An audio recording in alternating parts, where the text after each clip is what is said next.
My name is Sebastian Ulloa. I am in Professor Lindahl's Econ 303 class, and I will be presenting on the 99.8% Act. So the 99.8% Act was proposed by Vermont Senator Bernie Sanders in 2019, and we all know Bernie Sanders from his political campaigns and his fight to end inequality amongst Americans. And it's over the past 40 years that there has been an enormous transfer of wealth from the middle class to the wealthiest people in America. And in addition, the U.S. had a serious issue with wealth inequality over the years, which is in large part due to the current federal estate tax. And if you look at the graph, a large part is due to the increasing threshold for exemptions on the estate tax. In 2000, it was in 2009, it was roughly a little bit over $3 million, but now it has increased to over $5 million, allowing more estates to be excludable. So the federal estate tax currently makes up a very small portion of the total tax revenue the government generates, which is about 0.06% to be exact. The issue with the tax is that so little individuals end up paying the estate tax, and out of the 2.7 million people who are expected to die in a given year, only 4,000 of those individuals will have to file estate taxes. Out of those 4,000, only 1,900 of those individuals will be taxable, which equates to roughly 0.1% of those 2.7 million people that are expected to die. Many individuals have maneuvered around paying the tax through various loopholes. As you can see in the graph, the infographics, certain loopholes include charitable donations, family limited partnerships, qualified personal residence trusts, and giving gifts. And these are all provide deductibles for individuals. So in addition to the loopholes, the reason why so many Americans have been able to circumvent the estate tax is due to the extremely high threshold. For individuals who inherit assets from family members, you can exclude all of it that is below $5.3 million. And looking at the graph, only a small amount of states has inheritance taxes in place. Wealthy individuals who reside in states like California, Nevada, Utah don't have to pay any estate tax and can avoid it altogether. Through the 99.8% Act, it will increase the tax rates as the value of the states increases. So the tax rate will begin at a 40% rate and can go up to 77%, as well decrease the threshold to include any estate from 3.5 million and on. So the 99.8% Act certainly has its impact on the labor market supply. A few impacts it has that I will go into further detail in the following slides are as follows. First, because of the increase in taxes that one has to pay, descendants tend to save more in order to adequately provide for their heirs. Second, preferential treatment of transfers to charities create incentives for charitable givings relative to transfer to heirs. And lastly, with less inheritances, more individuals will be in the workforce. Looking at the supply and demand graph, we will see that these effects shift the supply curve to the left as more supply of labor is present in the workforce. When doing my research on the labor market impact of the estate tax, I came upon this quote from Warren Buffett. I have yet to see anyone, not even when capital gains rate were roughly 40% in 67-77, shy away from a sensible investment because of the tax rate and the potential gain.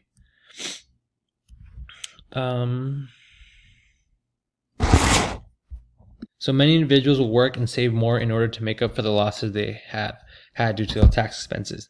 They do so to offset their expenses and make up for what they lost. And by working more and earning more income, it will create even more tax revenue for the government. And looking at the Laffer curve, we see that by raising tax revenues, we as well increase tax revenue.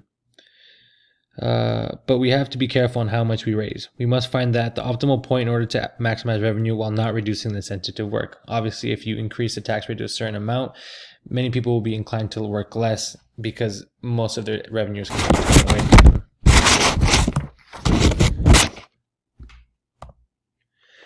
Now, many individuals tend to donate and give to charity in order to receive preferential treatment through tax deductions. With the increase in tax liability, charitable contributions are expected to go up as individuals are in need of greater tax breaks.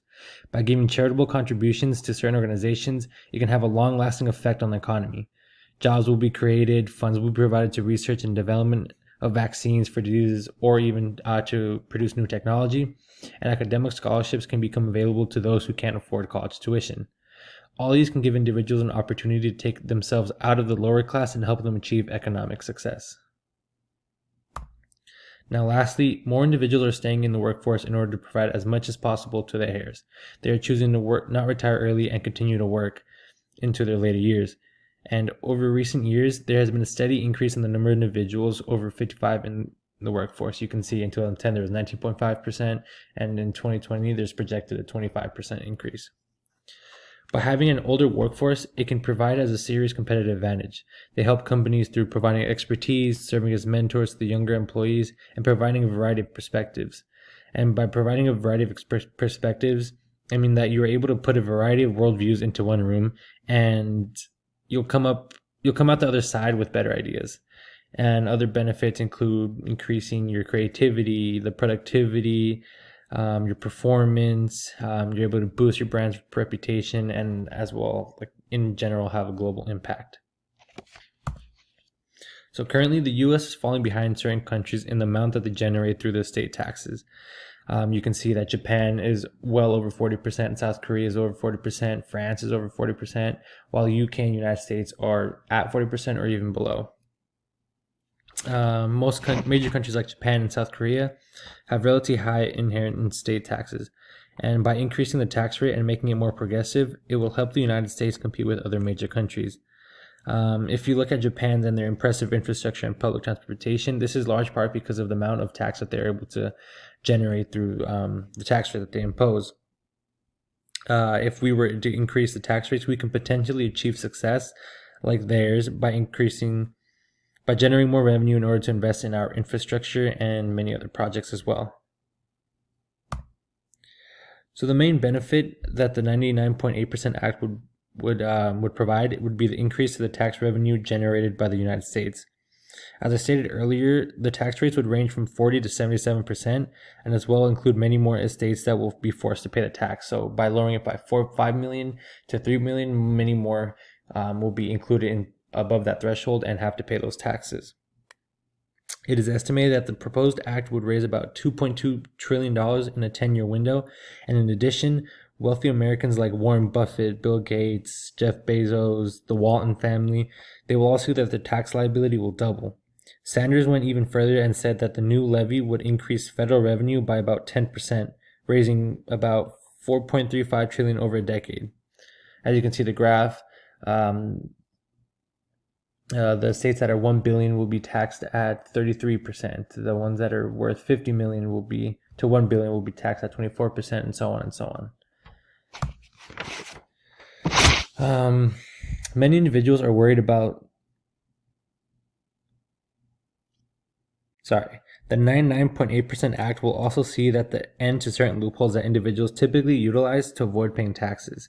The bill would strengthen the generation skipping tax by applying it with no exclusion to any trust set up to last more than 50 years. It also prevents abuses of grantor retained annuity trusts by preventing donors from taking assets back from these trusts only a few years after establishing them to avoid these certain gift taxes. And it would also implement strict regulations in how individuals value their assets in order to make them pay fair value rather than having them mark it down and pay a relatively below market value. Now, many individuals are worried that by increasing the inheritance and estate tax rate, it will further damage the lower and middle class, but this is not the case. Like the name states, the 99.8 Act is meant to help the 99.8% of people. It's the other 0.02% of Americans that it will affect. The 0.02% of the population is responsible for generating most of the income that is earned in the United States. And in addition, most Americans don't even have inheritance and estates that are worth over $3 million. Only a very few do. And it is those very few that will end up paying these taxes. Looking at the graph, only 2 out of every 1,000 estates will owe federal estate tax in 2017. And by implementing the 99.8% Act, it will help increase that number and increase the revenue generated. So by generating more tax revenue, the United States will have more funds in order to fund federal programs. Bernie Sanders is known for advocating for free healthcare, free college education, and many more. And with an increase in revenue, his ideologies could become feasible. Health programs could be funded in order to provide millions more with access to basic care. Social Security and veteran benefits can provide a greater safety net for certain individuals. And all these programs can provide great benefits for the economy by improving its efficiency and providing a path for individuals to enter the workforce. And in addition, millions of Americans work for the government and millions more are employed in government-funded work. Looking at the pie chart, the government allocates a majority of its funds to the military, government jobs, science and technology, and even transportation. The allocation of these funds further helps create new jobs and better services for many Americans. It's the additional flow of cash to the government through tax revenue that allows for the growth of the economy and the creation of these new jobs. The overall main goal of the 99.8% Act is to lower the wealth inequality that the United States experiences, and in the long run, income inequality and wealth inequality will be decreased due to this act. With higher wealth individuals paying higher taxes, the distribution of after-tax income will be more equal than income before taxes. In addition, wealth dynasties will be broken up. Now, for example, the Walton family, which are the owners of Walmart, would not have been as wealthy as they are now if the 99.8% Act was enacted when they all inherited their wealth from their father, which was Sam Walton. And in addition, disparities in wages and salaries will decrease, and the wages of the average American worker will once again keep pace with the U.S. economy. And in previous years, a large amount of the profit that the companies were making would go to the top management rather than being dispersed to the employees that run the floors. There are many individuals who are against the 99.8% Act. Some of the main arguments that they make are as follows. Many believe that the death tax penalizes individuals for being successful. They don't see it as fair to have money taken away from them that they rightfully own or worked for. Many are also against the fact that their inheritances will be double taxed. Some assets are taxed when they generate a profit and increase in value, and will again be taxed once they are transferred to their heirs. Others include the business activity will slow down, work motivation may go down because they're getting taxed at such a rate, and so why work more if you're just going to get it taken away? And also, tax revenue of the state tax makes up less than 1% of the entire tax revenue, so why even keep it? Why don't we just throw it away? That's what many people are saying. Now, there's always going to be costs to everything, and nothing is perfect. We just have to find the most feasible and economically beneficial method that works best. Now, in recent years, there hasn't been really any new developments in the Act ever since Bernie presented it. This is in large part due to the current presidency of Donald Trump and his stance on taxes. He had increased the threshold of the state tax, allowing many states to go untaxed.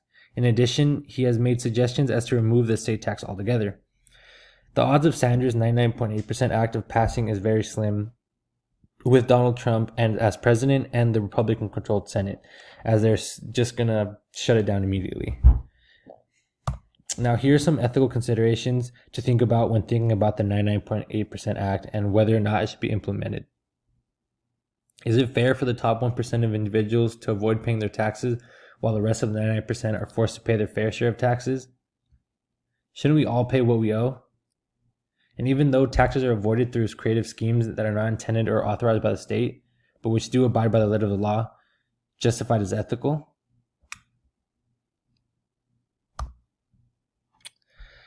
Now, we must think of society as a whole and what's beneficial to the majority rather than the very few.